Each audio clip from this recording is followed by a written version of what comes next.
Welcome back to Outdoors with Larry Ray, brought to you proudly by Tennessee Wildlife Resource Agency, Barton Power Sports, Sportsman's Warehouse, and Best Care Home Services.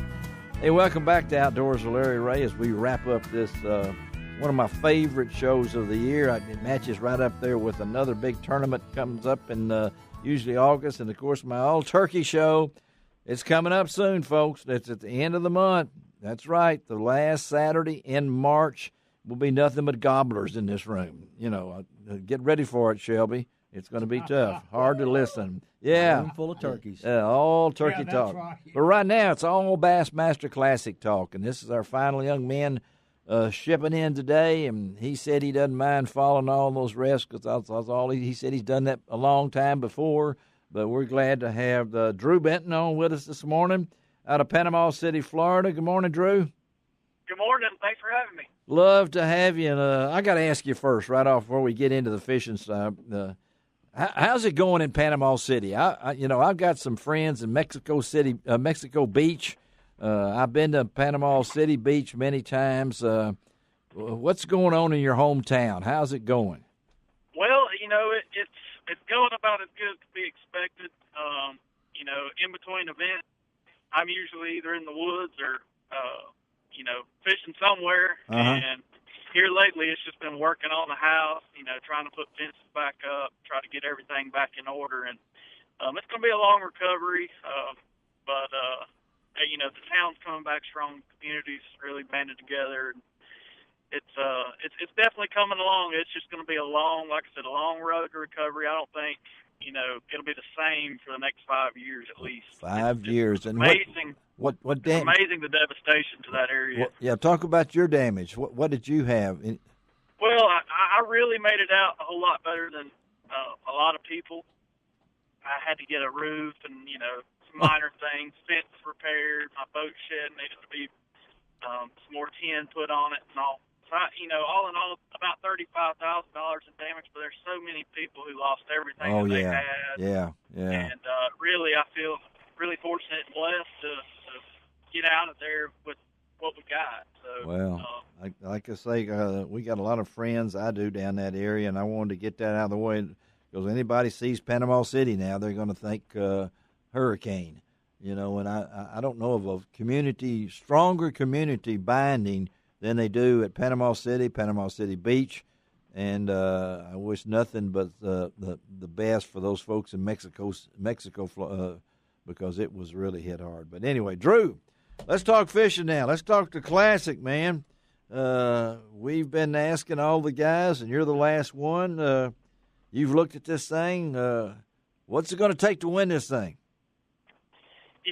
We've had a lot of weather. Strange weather this winter, as you know, and probably all the other guys talked about all the rainfall, the record rainfall, and things like that. And it's going to come down to fishing the moment.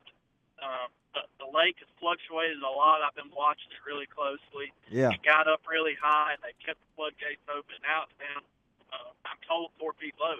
So it's going to be a deal where you're going to have to make adjustments. The 3 days of practice that we had may not be factored into how the event goes. You've got to keep that in your mind. You've got to really kind of be ready to adjust on the fly, and the angler that puts themselves in the right positions that way for what the fish are going to be doing are going to be successful. I think it's going to be changing day to day. Have really, really cold weather leading up to the event. The event's going to be a little bit of a warming trend, so all that's going to come into play. You got high muddy water that just fell out. You've got warming water, fixing our warming trend coming, and it's just going to be, staying in tune with those changes. Well, so what's that total? What's that magic total? Oh, you talking about weight? Yeah, weight. I think if you catch 16 to 17 a day, you're gonna scare the heck out of them. I really do. I don't think it's gonna take. I don't think it's going to take, 20 pounds a day. Somebody might bust a 20-pound bag, but it's really hard to follow that up on this body of water, I think. Well, Drew, I think all you guys have talked together here. I it seems swear, like everybody has said somewhere between 15, 17 pounds, 16 pounds, and yeah. Wow, you guys are really good. That's all I got. All right, to Ron say. Long. Ron Long asked Drew one of them real technical questions. Well, you no usually do. technical questions other than, I like to use a Lew's reel myself, and of course you use Lew's reels. Tell our listeners the reels that you use and why do you use the ones you do use. Yeah. Well, for this event, I'm really going to try to slow myself down, and to do that, I want a 5-1-1 gear ratio, and that BB1 is the best reel in their lineup to slow you down. It's got that low gear ratio, and it's got a good drag system. Probably going to be cranking, throwing moving baits quite a bit, and it's going to slow me down. So that's the reel I'll be using. So what's your heart rate going to be that day? I've been through this before. Yeah. I kind of know what to expect now. The nerves are definitely going to be there. We wouldn't do this if they weren't, but they better be. Yeah. I'm just going to try to take it one bite at a time. Well, again, we're talking to Drew Benton out of Panama City, Florida, and I really like these guys. Drew is a graduate of Florida State University, so he took his time and made sure that he had that degree, and I think he's doing something that he's always wanted to do, and that's bass fish. Yep. And talk about the growth of your game, and as you look at this classic. Talk about the preparedness for it when you're really not sure, but talk about, how do you get ready for this? Well, it starts with a lot of homework, not being on the lake. You look at, past weights, that comes into, what all the other guys you've interviewed, how we got so close on the weight. That's just, what weights are typical here. And, you try to find out what wins here, number one. What species to go after. Obviously, it's full of largemouth and smallmouth. It's full, and for me, it was just all about watching, what the water level was doing with all this crazy weather and seeing how much they were moving through the dams, how fast it could fluctuate. I mean, it's fluctuated 4 feet in a matter of about 3 or 4 days. So that's huge. That tells me, if we have rain, 3 days of practice, and it comes up, it's liable to fall right back out. So doing your homework before you even see the water is important, and just try to keep it simple. Keep it simple. Think about what the fish are going to be doing that time of year. Put a high percentage bait in your hand that you have confidence in, and just keep it simple. With the conditions as they are, obviously the water is not as clear as it normally is, stained. And you're a shallow water fisherman, so does that kind of play a little bit to your strengths versus if it was normal? It does. I'm going to, start off with a Bagley Balsa B1 crankbait. It's won a classic before. Yeah. And whenever they're on the bank really shallow in that dirty water, that just catches them. So I'm going to start with that. Maybe mix in a single Colorado spinnerbait, maybe a chatterbait, And I'm just going to keep it simple. Those are 3 baits this time of year that I have a lot of confidence in. If they're on the bank, that high water, then I'm going to intercept a few of them.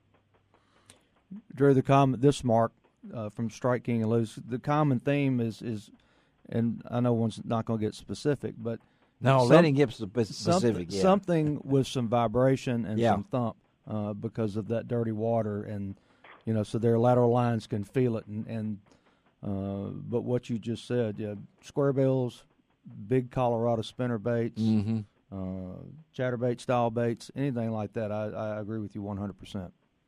Yeah, funny story. You were talking about that new Thunder Cricket. I just did a show with Mark Zona, and we knocked him in the head pretty good on that bait, and it just so happens that he had an extra for this one event that I have in my boat. So that is awesome. I'm glad to hear that. All right. Mark, you're going to have to get him a couple more. We may see if we can't find you some more then. Yeah, I mean, we just announced we're giving away some of those things as a contest to pick the winner, and now we got another guy within his boat. And we're gonna every day at the expo, we're gonna give away 100 each day at the Strike King Lew's booth. So well, he don't want to see you at the expo. I can tell you that. Yeah, don't take this the wrong way. We do not want to see you at the expo. If they bite it as good here as they bit it on Seminole, it could could be pretty good. All right. Now, so have you much experience on the lakes that you're going to be fishing? I don't. I came up here before off limits, rode around, Uh-huh. looked around, but I don't have any experience on this part of the Tennessee River. So how a does lot that? on the lower lakes, but not up here. So that means that homework you talked about. I mean, That's right. Yeah, go to school, sort of. And I know they have told me you are very competitive. I don't know if you got that from playing baseball at Florida State or what. This is a competitive event. So talk about the mental preparations for this. Well, it's that one event where you can really kind of gamble and put it all out there. There's no points involved. There's no second place. I mean, yeah, you get paid, but this event here is all about putting it all out there and going for the win. And it's a real exciting event because you know that you can just go into it with that mindset and That's right. Fish for the biggest 5 fish each day that you can catch, and you ain't got to back up and punt, pull a shaky head or a drop shot out and try to fill a limit. You're going to keep that big fish bait in your hand all day and really try to swing for it. That's the kind of events I like. That's the kind of mindset I like to go in with. And, every event that I look back in my career that I've been successful, I go into it with a confidence bait that I'm going to get 5 big bites, 5 to 7 bites a day, like Travis, for instance. Yes. Uh-huh. I was going to keep that topwater in my hand because I knew that I was going to get 5 to 7 big bites a day. And I think that's the same type of event we have here. Well, You might be a crankbait, it might be a spinnerbait, it might be a chatterbait. But you're going to keep a bait welded in your hand all day fishing for those 5 to 7 bites. And those are the guys that's going to be successful. Well, Drew, we appreciate you taking time on this Saturday morning to be with us. Ron Wong will be up there walking all over the place. And, of course, you can find Mark if you want to go over there. But we expect you to still be fishing. So, okay? Well, I hope so. Yeah. That sounds good. All right. Thanks, Drew. Good luck, buddy. We'll talk to you again. All right? Thank you. All right, Drew Benton. Let me close out today's show. We'll give you a little preview of next week's show. Frank Barton and John Gordon and Guy Trebo will all be in here. We're going to talk to Andy Tweed. He served in West Tennessee for longer than any other wildlife officers. We're going to get him in studio to talk about his 20-plus years. That's scary. As a that is scary, and we will have the guards at the door for that. But and we're going to talk to Mark Olis. Summit's got some new ground blinds for you turkey hunters. And Fred Kluckner, he has come up with a new book about really humorous, Big Game Hunting 101. George Riles IV, he is the new Paralympic head coach for the U.S. Archery, and he has got some story to talk about. And then we're going to talk about one of my favorite decoys for turkey hunting. It's called the Funky Chicken Gen 2. And wait till you see that thing, buddy. We might bring out Rufus Thomas and sing Funky Chicken or whatever it might be. Hey, Mark Copley, thank you for being with us. It's always good to have you in studio. Ron Wong, thank you. Be careful on the road. Both of you guys. If we have 1 second, I want Mark to make mention of an event coming up the end of this month. Well, let me before I do that, let me talk about one's coming up tonight. Yep. Okay, we got 2 wild game dinners tonight at Hope Church down in Olive Branch, and I'll be at Piperton Baptist tonight for their big wild game dinner, Piperton Baptist Church. It's a great event. My good friend Brody Swisher, who did a wonderful job at Germantown Baptist last week, is tonight, 6 o'clock, Piperton Baptist Church, and you got a big event coming up on March the 30th. Absolutely. The first annual Zach Cody Foundation Memorial Fishing Rodeo to fund the foundation. Zach is a young man who loved to fish. Yes. And unfortunately was a young man who went way before his time. Yes. But it's a great event. We're hoping that Larry's going to be our MC for this event. Yeah. We're going to twist his arm. You do know that's opening day of turkey season, don't you? Yeah, I know. It is. Okay. We're going to do some more. But we've got some really cool prizes. I'll Mark probably Rose come with you. has donated. What? Mark Rose has donated a trip with him on his home lake. Yes. Go fishing Uncle with him. Walter Lake. And an autographed jersey and cap, and that's going to be in the silent auction. We've got all kinds of great Johnson Road Park Lake. live auction. Right, in Collierville. W.C. Johnson Park in Collierville, the 30th. Starts at 9 a.m., and we're going to have all kind of prizes. And I'll have my turkey by then. it is a great benefit for a wonderful family who had not been here very long. They had just moved here. It's a wonderful when story, Zach and passed, we may get you on after the Classic just to give us a little bit Absolutely. more detail I'd on love that. to do that. Okay, Shelby McCall, thank you for taking care of us. We operated 3 people with 2 mics, and they're like joined at the hip over there now. I'm really impressed with this microphone switch here. Well, I had to keep taking it back from him. He kept stealing it. Well, I was getting y'all mixed up too, and I look over there with not wearing glasses anymore. So, oh yeah, y'all look really nice. Which one's no? All right, this is Larry Ray reminding us do each and every week. It doesn't cost an extra cent to be a good sport, and God bless the USA.